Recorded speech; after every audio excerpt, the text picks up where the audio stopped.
உலக மக்கள் எல்லோருக்கும் வணக்கம். நான் உங்கள் ஜி கோபால் பேசுகிறேன். இன்னைக்கு நாம பார்க்க போற நிகழ்ச்சி என்னன்னா, சுக்கிர பகவானுடைய பெயர்ச்சி. இந்த சுக்கிர பகவானுடைய பெயர்ச்சி ஆகப்பட்டது எல்லா ராசிக்கும் பேசிட்டு இருக்கிறோம். அதுல இப்ப மிதுன ராசிக்காரங்களுக்கு இந்த சுக்கிர பகவானுடைய பெயர்ச்சி பேசுறோம். இந்த சுக்கிர பகவான் ஆகப்பட்டது அவிட்ட நட்சத்திரத்திலிருந்து பெயர்ச்சி ஆகிறாங்க. அப்ப அந்த அவிட்ட நட்சத்திரத்திலிருந்து பெயர்ச்சியாகி கும்பராசிக்கு வர்றாங்க.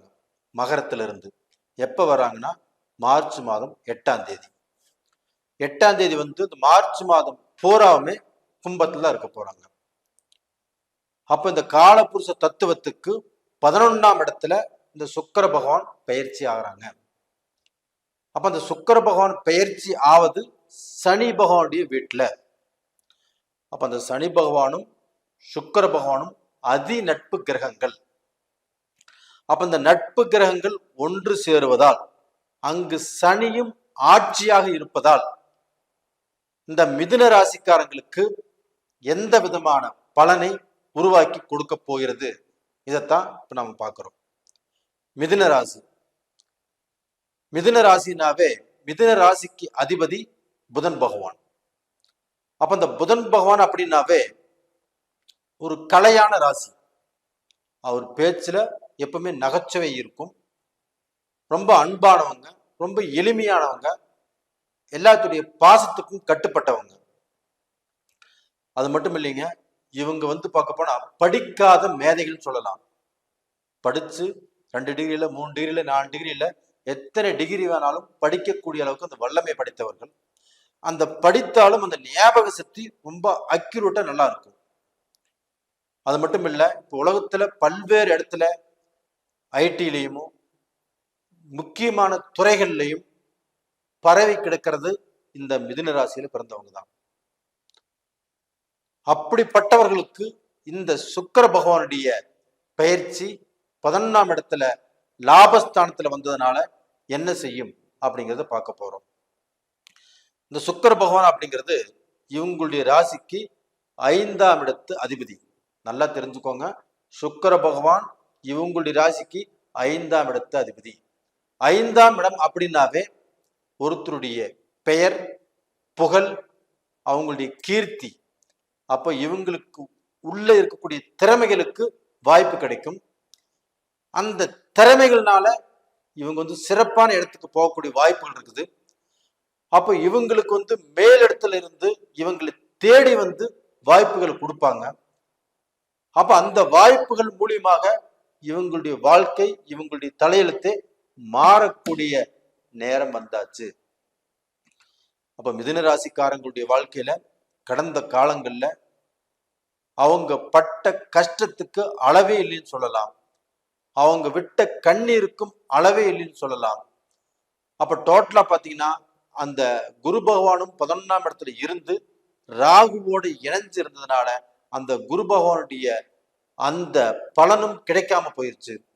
அப்ப டோட்டலா பாத்தீங்கன்னா இவங்க இல்லற வாழ்க்கையிலும் பிரச்சனை, குடும்ப வாழ்க்கையில சோதனைகள், திருமணம்ங்கிறது தடுங்கல், தான் ஆசைப்பட்ட வாழ்க்கைய இவங்க அனுபவிக்க முடியல, ஆசைப்பட்டவங்களை கல்யாணம் பண்ணிக்க முடியல, குழந்தை பாக்கியத்திலும் தடைகள்.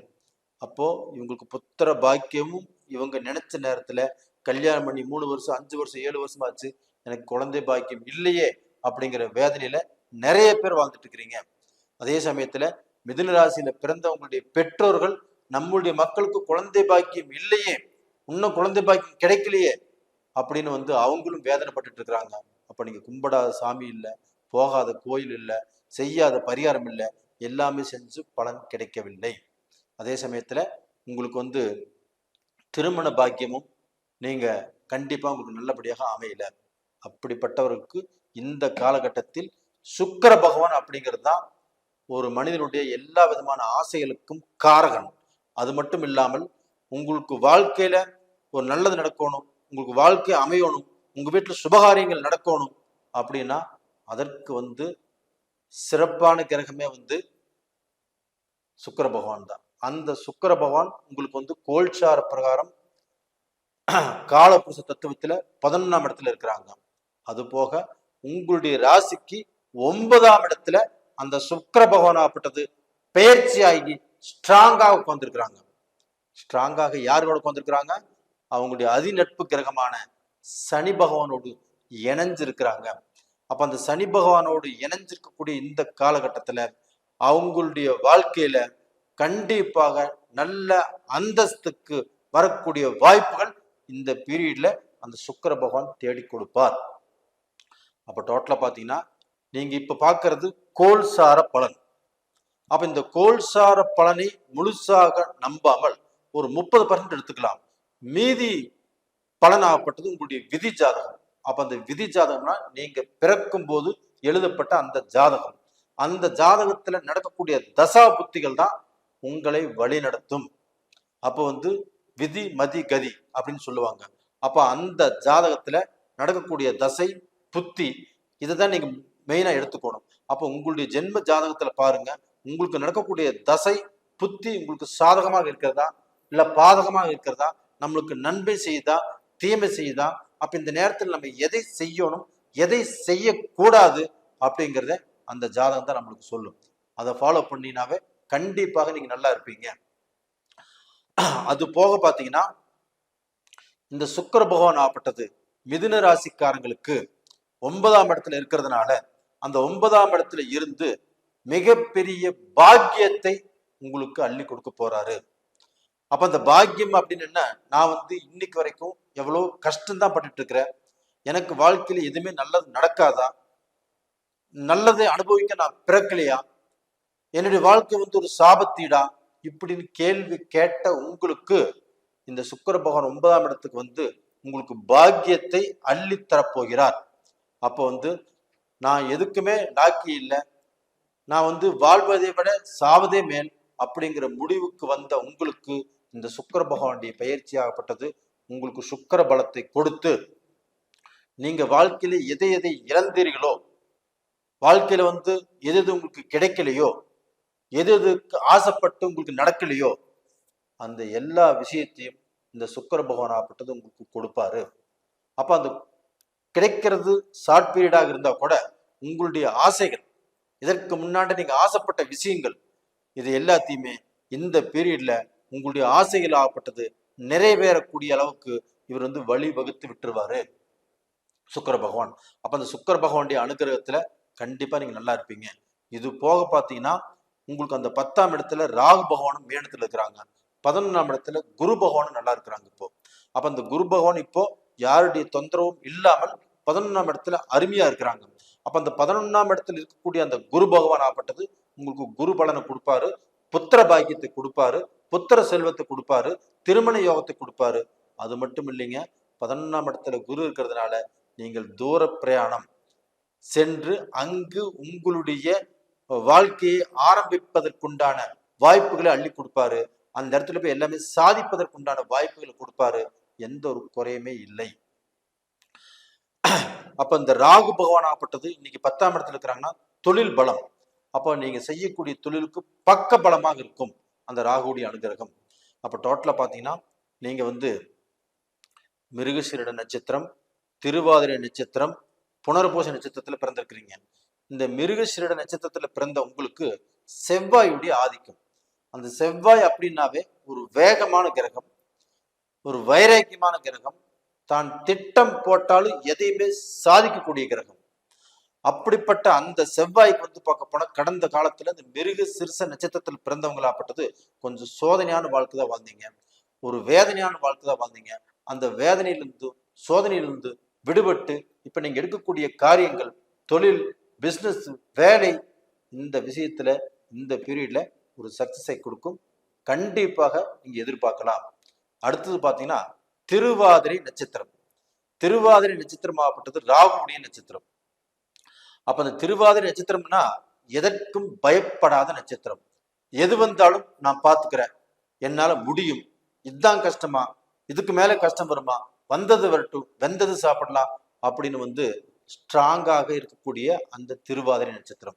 அந்த திருவாதிரை நட்சத்திரத்துக்கு இப்போ வரக்கூடிய இந்த காலகட்டங்கள் ஆகப்பட்டது சுக்கிர பகவானுடைய ஆதிக்கம் ஆகப்பட்டது கண்டிப்பாக அவர்களை நல்ல வழியில போக செய்யும்.